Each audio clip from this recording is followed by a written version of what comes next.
Esse próximo disco que eu vou falar, ele saiu logo depois do The Weeknd, né? Ele saiu já quando eu já tava em casa mesmo. The Weeknd lançou até um pouco antes. Acho que foi 20 de março. Eu não lembro bem. Foi em março. Eu acho que foi por aí, foi em março. Eu não tava em casa ainda. Tava nesse processo, né, das pessoas ficarem em casa. Eu fui, tipo, só no final de... Tava começando, né? Tava começando. Final de março foi quando realmente a gente, bateu o martelo, vocês vão pra casa, né? E aí foi lançado em abril o Gigaton, que foi o disco que demorou muito pro Pearl Jam lançar um disco novo. O último que ele tinha lançado era o Lightning Bolt, foi em 2013. Em 2013 eu tava no segundo colegial, cara. É muito tempo. Demorou 7 anos pra eles lançarem um disco. Você sabe por que eles demoraram tanto assim pra lançar? Porque eles estavam numas férias mesmo. Eu sei que o Ed Vedder casou, descasou, depois lançou disco, depois fez turnê. Exato. Tem tudo isso. Teve a morte do Chris Cornell também, que deu uma pesada pra eles. Eles disseram isso, né? O baterista, inclusive, era do Soundgarden, né? Matt Cameron, que é o baterista do Pearl Jam, pra mim ele é mais... Assim, eu tenho mais memórias positivas dele no Soundgarden, porque o estilo que ele tocava no Soundgarden, pra mim, era mais... enérgico e tal. O Pearl Jam é outra pegada, né? Ele se adaptou ao Pearl Jam. Quando ele entrou no Pearl Jam, o Pearl Jam já não tava tão... Tipo, eles tinham as músicas pauleiras, assim, mas não era tão pauleira mais, né? Tipo, como nos primeiros discos, assim, eles são mais agressivos, de certa forma. Sim. Depois eles estão mais filosóficos, mais né? Relax, né? Mais relax e tal. Mais dramático. Exato. E aí, quando ele entra, é final dos anos 90, né? Quando o Pearl Jam... Aliás, quando o Soundgarden tinha acabado, o Soundgarden acaba em 97. E aí Nossa, ele entra, bem novo, né? 98. Ele ficou, assim, ele ficou mais tempo, acho que no Pearl Jam, ele tá mais tempo no Pearl Jam do que ele ficou no Soundgarden em saldo total, né? Então, atualmente ele é mais baterista do Pearl Jam do que ele foi do Soundgarden, mas ele, assim, dessas 4 grandes bandas, né, Soundgarden, Alice in Chains, Pearl Jam e o Nirvana, assim, o Matt Cameron, ele, pra mim, ele é o baterista original do Soundgarden, por mais que não fosse o primeiro, né? Posso dar uma curiosidade rápida? Diga. O Chris Cornell, antes de estourar o Soundgarden, o Faith No More ia trocar de vocalista. E eles eram muito amigos, assim, eles faziam muita turnê juntos e tal, Faith No More e o Soundgarden. E aí o Chris Cornell recebeu o convite pra entrar no Faith No More como vocalista. Sério? Só que ele negou, porque o estilo dele era diferente do estilo do Faith No More e tal. E aí ele manteve com o Soundgarden explodiu. Não se encaixaria mesmo, né? Principalmente naquela época. Nada a ver, não teria nada a ver mesmo. Porque tem uma mudança no Soundgarden, né? É clara isso. Primeiro tem a primeira fase, né? Os 2 primeiros discos, Ultra Mega OK e o Louder Than Love. E aí quando o Ben Shepherd, que é baixista, ele chega como compositor também, aí vem o Bad Motorfinger. Só que é muito mais aquele metal mesmo, assim, barulhento, estridente. Tem uma coisa assim mais do metal puro, né? Sim. Coisa que no Superunknown muda, né? Porque eles já vão pra uma vibe mais virtuosa, vai pra algo mais alternativo e até mais leve, até mais pop, né? Mais comercial pra vender. Exato. Mas pra mim eles fazem o melhor disco. Enfim, falando muito de Soundgarden, o disco do Pearl Jam que eu tava falando, só pra não tomar tempo, até porque depois você tem que falar o seu disco. Abriu esse parêntese aí. É enorme, né? Enfim, eu tô fazendo uma grande introdução, mas falando, o Pearl Jam, depois de 7 anos, lança o Gigaton. Um disco que surpreendeu muita gente. Eu não sei se estava todo mundo meio emotivo por estar em casa por causa da pandemia. Total. E ainda mais Pearl Jam ainda, não tem como, né? Pearl Jam, os caras acertam no coração. A primeira música que eles tinham lançado, eu ainda tava naquele processo de ficar muito fora de casa, não tinha ainda nada a gente não tinha confirmação nada que ia ter uma pandemia. Já se ouvia falar de coronavírus, mas não era um lance assim de vai ter pandemia. E aí eles lançaram a música e eu fiquei assim, cara, que loucura, que tipo, era a terceira faixa do disco, tô até pegando aqui pra poder ver. E eu Dance of the Clairvoyance. Isso. Eu achei até estranho, eu falei assim, caraca, não curti muito, mas depois com o tempo fui ouvindo mais vezes, curti. Sim. No disco ela faz bem mais sentido, e assim, ela me lembra até um pouco de Depeche Mode. Olha aí. Tem um quê disso aí. E aí, assim, foi um disco que uniu bastante essa parte um pouco mais rock and roll deles, a parte mais, assim, good vibes, que você vê muito no Ed Vedder solo e tal. E tem, assim, faixas como a minha faixa favorita é Take the Long Way. Ela é uma homenagem ao Soundgarden, né? Quem escreveu foi o Matt Cameron, que é o baterista. Foi. E ali, cara, é uma música do Soundgarden, só que a diferença é que é o Ed Vedder cantando do estilo dele. Ele conseguiu imprimir muito bem o estilo dele ali. Mas, cara, eu achei uma puta homenagem. E, assim, é um disco que... É um ótimo disco, não é aquela coisa assim... O Pearl Jam, ele nunca vai conseguir repetir, até porque eu acho que é muita questão de época também. Sim. O Ten, não tem como. Eu acho e eles nem querem também, tipo, eles sempre deixaram isso muito claro, eles sempre nunca... tentaram fugir, né, desse disco. Assim, tipo, tanto que foi mudando muito, assim, tipo, não sei se eu vou falar certo, mas o Vitalogy, de 90, Vitalogy, tipo, é totalmente diferente do Versus e do Tem, tipo, e eles foram numa crescente de mudança, assim, que não tem mais como você esperar que o Pearl Jam seja o Pearl Jam do Tem. Porque o cara o Ed Vedder do Tem e do Verse, ele tá falando sobre a própria vida, tipo assim, ele tá botando ele ali, né? É 100% ele ali nos discos, né? Tipo, as letras e tal, é os sentimentos dele. E depois ele, a partir por conta da fama e de sucesso e o caralho e tal, ele saiu, né? Ele mudou esse estilo, né? Ele quis falar mais sobre outras coisas do que falar sobre... Porque todo mundo sabia sobre ele, né? Isso. E ele não era mais assim, ele era uma pessoa raivosa, mas não tanto quanto no Tem e no Verse. A raiva dele foi para outros caminhos e tal. Então, tipo, não dá para esperar que o Gigaton fosse o Tem ou fosse o Verse e tal. Assim nunca pra mais vai nenhuma ser. banda dá pra você ficar esperando que eles vão Não lançar. dá. Quando o Red Hot vai lançar um novo disco agora, né? Sempre quando eles lançam um disco... O Fruciane, né? O Fruciane? O Fruciante voltou. Voltou, né? E sempre quando eles lançam um disco, as pessoas meio que esperam o novo Blur Sugar Sex Magic ou o novo Californication. Não tem como, não vai existir. É um período, é produto da sua época, né? E de pessoas também que talvez nem pensem mais daquele jeito, né? Se bem que foi o Blood Sugar, não teve um outro disco depois? Blood Sugar, depois teve um outro disco. O One Hot Minute. Aí veio o Californication e o By The Way. Eu acho que esses 4 discos aí do Red Hot são sensacionais. O One Hot Minute nem tanto, que é a fase mais... Assim, eles estavam bem... verdade. Vício em drogas e tal, e nem é com Sim, Fruciante, tava pesadíssimo. né? Mas assim, tem um período ali, a partir de Californication, que é By The Way, depois vem o Stage Arcade, que é a época que, assim, é a época mais que eles fizeram mais sucesso, né, e tal. E tem uma galera que até acha que a banda é só isso, só essa época, né? Tem uma relação de amor e ódio com essa época, porque ela é ótima, mas tem uma galera que acha que, tipo, a banda se resumia a isso. Mas eles eram um bando de pivetes, só ficava falando de sexo e putaria no meio das músicas deles, sabe? Tal qual quanto funk, isso nos anos 80, né? Mas assim, a banda teve diversas fases, né? Os primeiros discos são bem, tipo... São bem loucos, assim, o Flea tá, tipo, 100% loucaço, assim, o baixo destrói. Ele tocava diferente até, ele tocava muito batido, assim, no baixo. Era muito slap.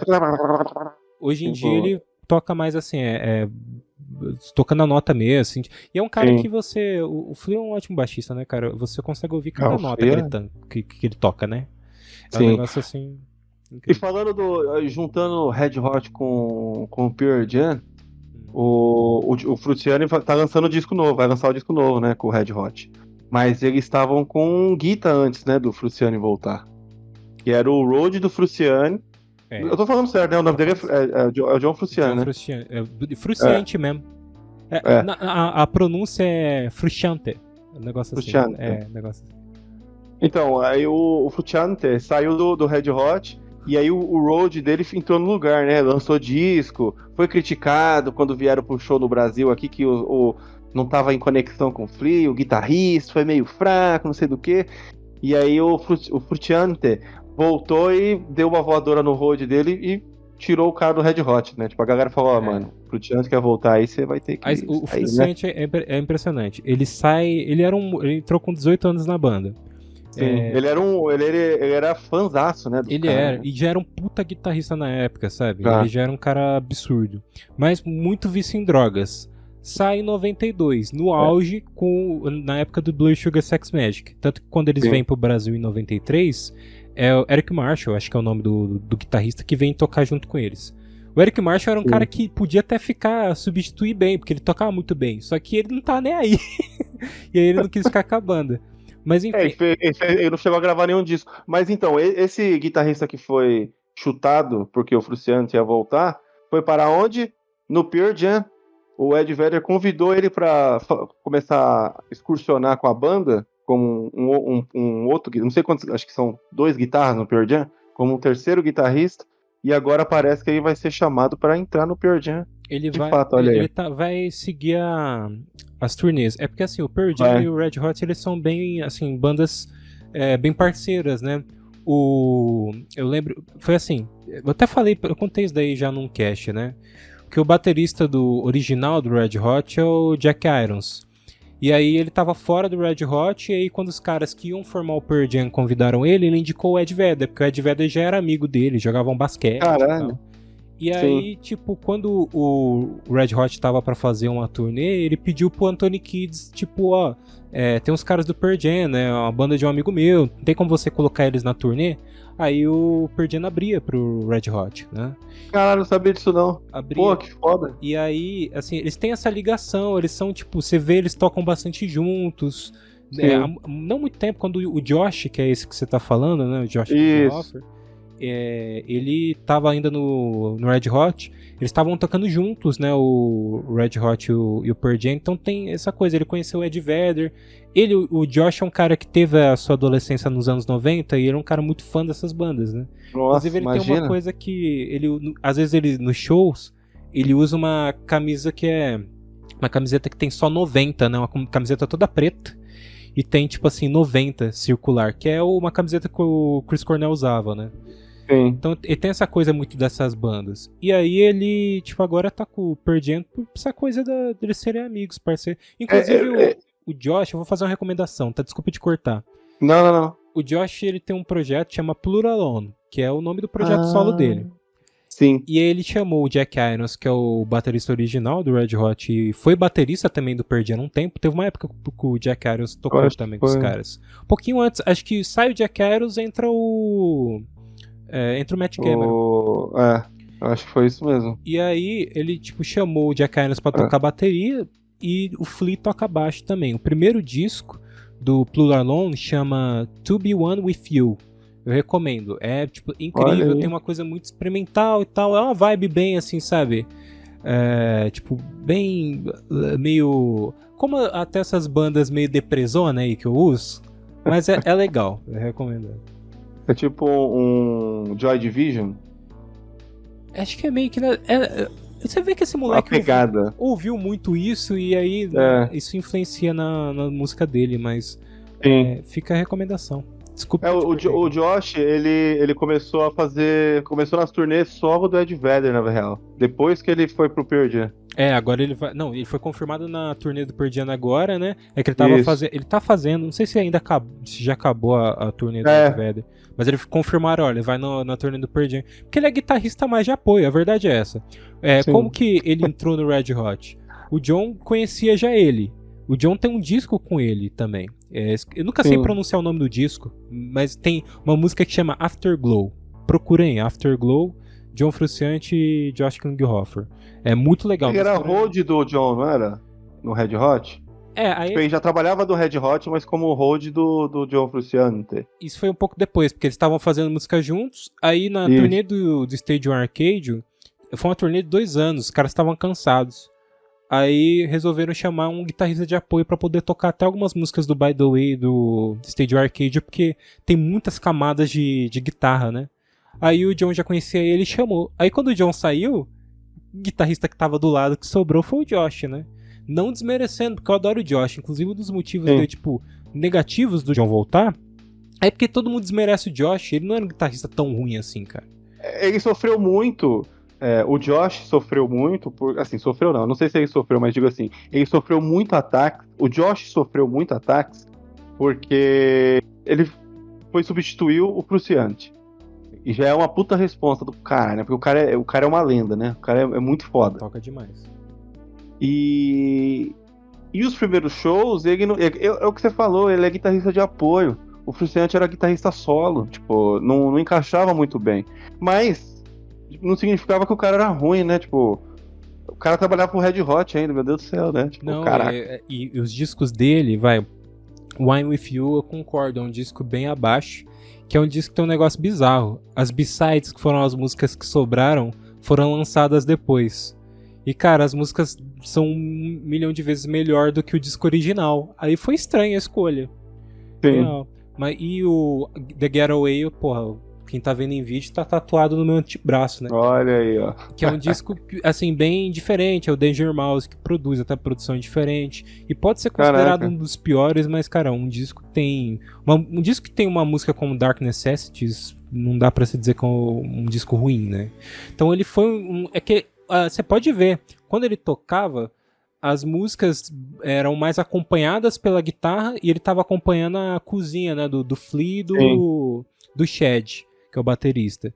Ele não era um guitarrista que manda na música, dificilmente. O John é um cara que manda na música. O riff dele é o que vai ficar lembrado, você vai lembrar depois que você ouvir a música. E ainda mais ele que criou, né? Tipo, ele que criou a parada. Sim. Então é bem mais complicado. Mas que bom, né? Tipo assim, quando eu vi essa notícia, eu fiquei muito triste quando ele saiu, porque a saída dele do Red Hot foi muito estranha, assim.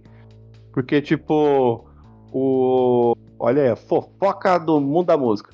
O Flea começou a se encontrar com o Frusciante e começou a fazer umas jam, os dois. E os dois são amigos, né? São muito amigos e tal. E aí foram chamaram o batera, depois chamaram o vocal, e aí os caras falaram, porra, dá pra gente voltar como era, tá? Dá pra você voltar de novo na banda. E aí meio que chutaram o cara, tal. Mas fiquei muito feliz. Chamaram ele. Chutaram, né? Mano, Chutaram cara, mesmo. ele descreveu como que foi o caso, né? Sim. Ligaram pra ele e falaram, vem aqui que a gente quer conversar com você. Chegou lá, tava os três sentados. Então a gente quer falar com ele. O que você acha que ele vai pensar? Vão te chamar 4 horas da tarde no RH pra quê? Pô, o aumento não é. O aumento não é, então é... Mas enfim, o Yu John, cara, ele, assim, eu adoro ele e tal, mas é sacanagem. Ele já saiu da banda umas 2 vezes, ele sai e volta a hora que ele quer. Mas eu fiquei muito feliz, assim, quando eu vi a notícia que ele tava trabalhando junto com o Ed Vedder, porque, tipo, o Ed Vedder é do coração, né? O cara é foda. E eu falei assim, cara, faz todo sentido. Essa galera toda anda junta, são bandas amigas.